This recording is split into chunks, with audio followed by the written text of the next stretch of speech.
নমস্কার, এরুচর্চায় সকলকে স্বাগত। আমরা আজ বর্তমান কাগজে একটি খবর দেখতে পেয়েছি।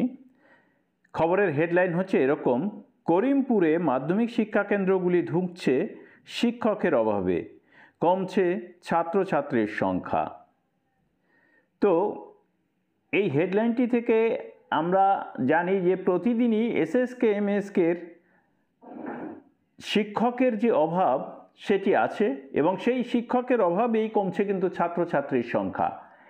এটা নতুন কিছু নয়, দীর্ঘদিন ধরেই এটাই চলে আসছে।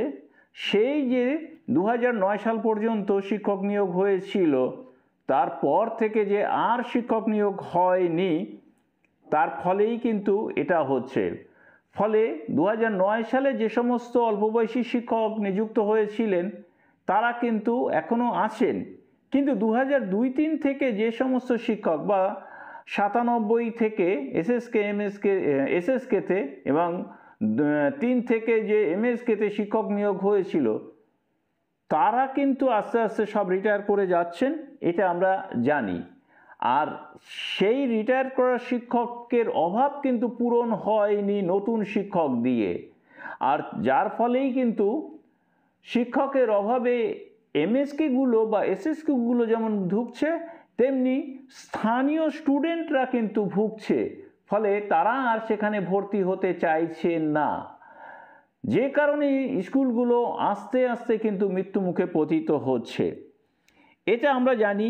এখানে আমি একটুখানি খবর দেখিয়ে তারপরে যে বিষয়টি নিয়ে আমি আলোচনা করব সেইটুকুই বলবো। যে দেখুন, যে 2010 সালে শেষবারের মতো শিক্ষক নিয়োগ হলেও তারপর প্রায় 14 বছর আর কোনো শিক্ষক নিয়োগ হয়নি মাধ্যমিক শিক্ষা কেন্দ্রগুলিতে। এই সময়ের মধ্যে প্রচুর শিক্ষক অবসর নিয়েছেন, ফলে জেলার পাশাপাশি করিমপুরের মাধ্যমিক শিক্ষা কেন্দ্রগুলিতেও শিক্ষক সংকট চলছে। সেই সঙ্গে স্কুলে কমছে পড়ুয়ার সংখ্যা। তাই রাজ্যের বিভিন্ন জায়গায় শিক্ষকের অভাবে মাধ্যমিক কেন্দ্রগুলি ধুঁকছে। হোগলবেড়িয়ার কুমারী নরেন্দ্র স্মৃতি মাধ্যমিক শিক্ষা কেন্দ্রের প্রধান শিক্ষক আক্কাস আলী শেখ জানান, 2004 সাল থেকে স্কুল চলছে। তখন এখানে শিক্ষক সংখ্যা ছিল 2 জন, পরের বছর আরও 2 জন, তার পরের বছর আরও 2 জন নিয়োগ হয়। 7-8 সালে এই স্কুলে যেমন 6 জন শিক্ষক ছিলাম, তেমনি ছাত্রছাত্রীর সংখ্যাও ছিল 239 জন। তারপরেই কিন্তু আস্তে আস্তে কমছে। আমি আর খবরটি পড়ছি না, চলে যাচ্ছি খবরটির শেষ প্যারার শেষ অংশে। একটুখানি পড়ে নিয়ে তারপরে আমি যে বিষয় নিয়ে আলোচনা করতে চাইছি সেই বিষয় নিয়ে আলোচনা করব। প্রশাসনের এক আধিকারিক জানান, আগে এমএসকে পঞ্চায়েত ও গ্রামোন্নয়ন দপ্তরের অধীনে ছিল। 2020 সালের নভেম্বর মাসে সেগুলো শিক্ষা দপ্তরের হাতে চলে এসেছে, কিন্তু এর পরেও স্কুলগুলোর সমস্যার কোনো সমাধান হয়নি। এইবার শেষে আসি, তবে খুব শীঘ্র সমাধানের চেষ্টা চলছে। এটাই কিন্তু হচ্ছে মূল কথা। খুব শীঘ্র সমাধানের চেষ্টা চলছে, এটা কিন্তু এখানে খোলসা করে কিছু বলা হয়নি। এখানে কোনো এক আধিকারিকের উল্লেখ করা হয়েছে, সেখানে পরিষ্কার করে বলা নেই, কিন্তু তার বক্তব্য অনুযায়ী যে খুব শীঘ্রই এই সমস্যার সমাধানের চেষ্টা চলছে। কী ধরনের সমাধান হচ্ছে? শিক্ষক নিয়োগ হবে নাকি স্কুলগুলোকে তুলে দেওয়া হবে?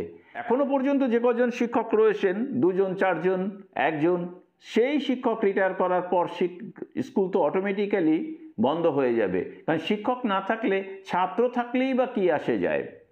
তাহলে সমস্যার সমাধানটা কী হবে? স্কুলগুলোকে তুলে দেওয়া হবে নাকি নতুন করে শিক্ষক নিয়োগের ব্যবস্থা করা হবে? তো 2026 সাল পর্যন্ত এই নিয়ে হয়তো কোনো কিছুই হবে না, কিন্তু 26-এর পর কি হবে এটা নিয়েই কিন্তু দুশ্চিন্তা।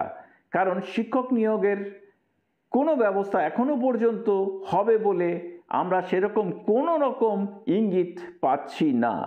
ফলে শিক্ষক নিয়োগ না হওয়া পর্যন্ত কিন্তু কোনো রকম এসএসকে বাঁচার রাস্তা নেই।